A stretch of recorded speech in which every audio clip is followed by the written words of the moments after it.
तांदळाचे पापड तळताना तुम्हाला कढई देखील कमी पडेल इतका हा 5 पट फुललेला तांदळाच्या पिठाचा पापड आज आपण बघणार आहोत. पापड बघा किती फुलला आहे.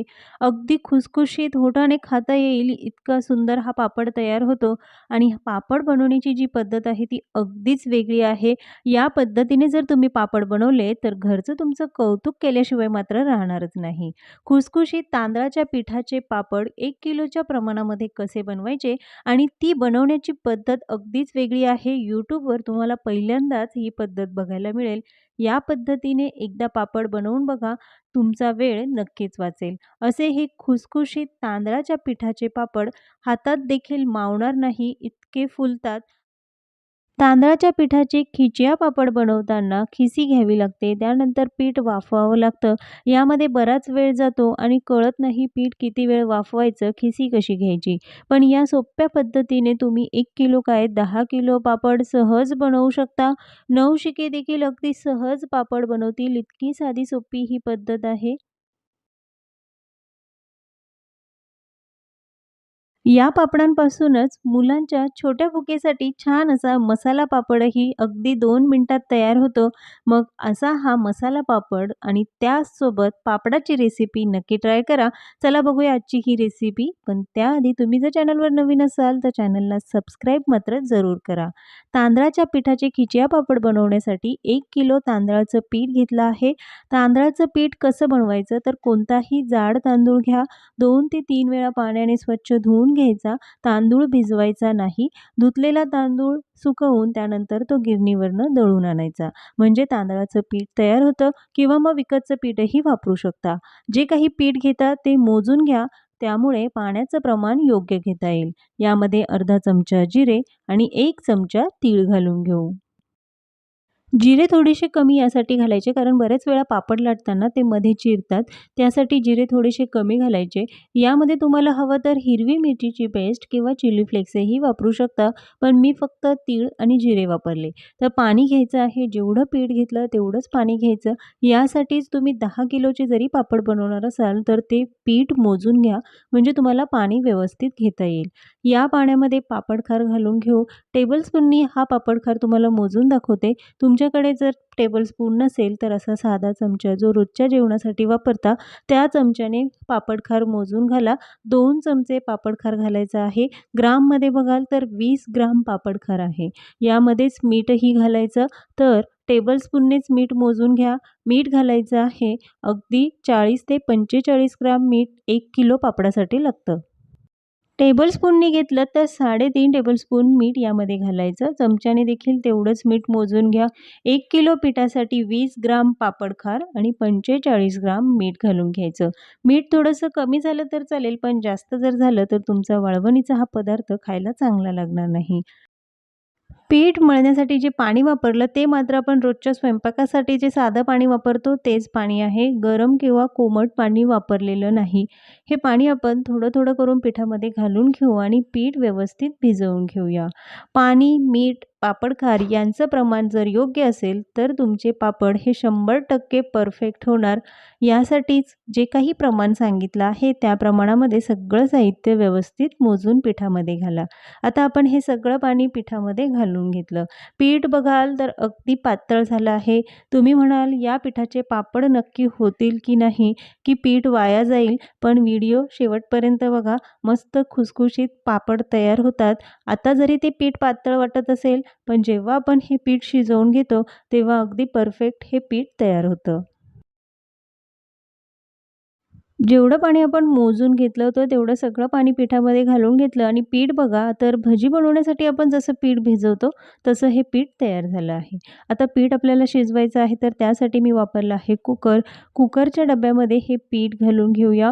फक्त 1 चमचा तेल एवढ्या पापड बनवण्यासाठी लागतं. त्यामुळे डब्यांना मी तेल लावलेलं नाही. त्यातच आपण या तांदळाच्या पिठाचं जे काही मिश्रण बनवलं आहे, ते घालून घ्यायचं. 3/4 पर्यंतच पीठ घालायचं. एकदम काठोकाठ पीठ डब्यांमध्ये भरायचं नाही. कुकरमध्ये 1 तांब्याभर पाणी घालून घेऊ. दोन्हीही डब्बे कुकरमध्ये ठेवून घ्यायचे आणि वरचा जो डब्बा आहे त्यावर झाकण मात्र आठवणीने ठेवा. नाहीतर वाफेचं जे पाणी आहे ते पिठामध्ये जाईल आणि पीठ पातळ होईल. तर कुकरच्या आपल्याला 8 शिट्ट्या काढून घ्यायच्या आहे. 8 शिट्ट्यांमध्ये हे पीठ व्यवस्थित शिजलं जातं. 8 शिट्ट्या झाल्यानंतर कुकर पूर्ण थंड होऊ द्यायचा आणि त्यानंतरच त्याचं झाकण काढायचं. आता आपण याचं झाकण काढून बघूया पीठ व्यवस्थित शिजलं आहे की नाही. तर अगदी परफेक्ट हे पीठ शिजलं जातं. सुरुवातीला बघाल तर किती पातळ हे पीठ होतं आणि जेव्हा आपण कुकरमधून हे पीठ शिजवून घेतलं, तेव्हा बघा अगदी घट्ट हे पीठ तयार झालं. म्हणजेच आपलं हे पीठ व्यवस्थित शिजलं आहे. पीठ अजूनही बऱ्यापैकी गरम आहे तोवरच ते मळून घेऊ. थंड झालं तर ते व्यवस्थित मळलं जाणार नाही आणि मळण्यासाठी देखील बराच वेळ लागेल.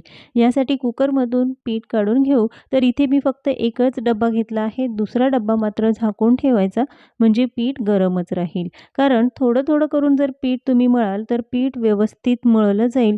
एकसोबत सगळं पीठ मळायला गेलं तर पीठ हे व्यवस्थित मळलं जाणार नाही. तर इथे पीठ मळण्यासाठी मी प्लास्टिकची पिशवी वापरली. यामध्ये फक्त 1 चमचाच तेल घालायचं आणि आता आपण हे पीठ मळून घेऊ. 1 किलो पिठासाठी फक्त 1 चमचाच तेल वापरलं आणि आता आपण पीठ मळणार आहोत. तर यासाठी असं लाटणं घ्यायचं आणि त्याने हे पीठ व्यवस्थित मोकळं करून घ्यायचं. असं केल्याने हाताला चटकेही बसत नाही आणि पीठही एकजीव होतं. यासाठी या पद्धतीने पीठ मळा. पीठही व्यवस्थित मळलं जाईल आणि हाताला चटकेही बसणार नाही. प्लास्टिकच्या पिशवीमध्ये जर तुम्हाला हे पीठ मळायचं नसेल, तर त्याऐवजी ओला कपडा किंवा मग धान्याची जी गोणी असते, त्यामध्ये घालूनही पीठ मळून घेऊ शकता. तर लाटण्याने आपण आता हे व्यवस्थित मळून घेतलं. पीठ मळण्यासाठी 10 ते 15 मिनिटं लागतात, कारण पीठ हे व्यवस्थित एकजीव झालं पाहिजे. यासाठीच आपल्याला 10 ते 15 मिनिटं पीठ व्यवस्थित मळून घ्यायचं आहे. हे बघा पीठ अगदी परफेक्ट असं मळलं जातं आणि असंच पीठ मळा म्हणजे पापडही छान तयार होतील. कारण जर पीठ व्यवस्थित मळलं नाही तर पापडांना चिरा पडतात. यासाठीच पीठही व्यवस्थित मळून घेणं खूप गरजेचं आहे. आता हे असं मऊ लुसलुशीत आपलं पीठ मळून तयार आहे. तर या पिठाचे आपण छोट्या-छोट्या अशा या लाट्या बनवून घेऊया. तुम्हाला पापड किती मोठा हवा किंवा छोटा हवा त्यानुसार लाट्या बनवून घ्या. यामुळे काम थोडंसं सोपं होतं. बाकीचं पीठ मात्र झाकून ठेवा जेणेकरून ते गरमच राहील आणि पापड लाटायला पटकन लाटले जातील. तर अशा या लाट्या बनवून घेतल्या लगेचच आपण आता पापड लाटून घेऊया. तर पापड लाटण्यासाठी तुमच्याकडे मशीन असेल तर त्याने लाटून घ्या किंवा मग अशा 2 प्लास्टिकचे पेपर घेऊन त्यावर ही लाटी ठेवायची आणि मग पापड लाटून घ्यायचा. इथे मी तेल वापरलेलं नाही तरी देखील पापड व्यवस्थित लाटला जातो. शक्य असेल तर वाळवणीचे जे पदार्थ आहे त्यामध्ये तेलाचं प्रमाण हे थोडंसं कमी घाला. कारण वर्षभर साठवणीचे जे पदार्थ असतात, ते थोड्या दिवसाने त्या तेलाचा त्याला स्मेल येतो आणि ते खायला चांगले लागत नाही. असा हा पातळ मी मस्त असा तांदळाचा पापड लाटून घेतला. हे बघा कागदासारखा असा हा पातळ पापड आहे. पापड लाटताना जर चिकटत असेल, तर थोडंसं तेल त्यामध्ये लावून घ्यायचं. मशीनने पापड बनवले तर ते इतके पातळ होत नाहीत. ते थोडेसे जाडसरच राहतात. पण जर पातळ पापड हवा असेल, तर तुम्हाला तो थोडासा लाटून घ्यावा लागेल.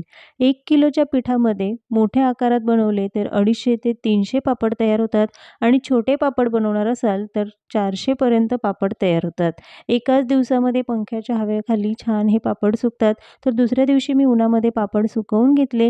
हे बघा मस्त असे आपले हे तांदळाच्या पिठाचे पापड तयार झाले. सुकल्यावरही त्याला कुठेही चिरा पडलेल्या नाहीत. यासाठीच पीठ व्यवस्थित मळून घ्या. तेल गरम झालं आहे आणि पापड तळून बघाल तर तो 5 पट फुलतो.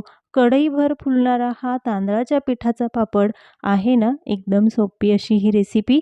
यावर्षी उन्हाळी वाळवणीमध्ये तांदळाच्या पिठाचे पापड हे अशाच पद्धतीने बनवून बघा. तांदळाची ही खिचिया पापड बनवण्याची ही सगळ्यात सोपी पद्धत आहे. कारण खिसी घेताना ती किती वेळ घ्यायची, पीठ किती वेळ वाफवायचं याचं कसलंही टेन्शन न घेता अगदी झटपट साध्या सोप्या पद्धतीने 1 किलो काय 10 किलो देखील पापड तुम्ही सहज बनवू शकता. आजची ही खिचिया पापडची रेसिपी तुम्हाला कशी वाटली?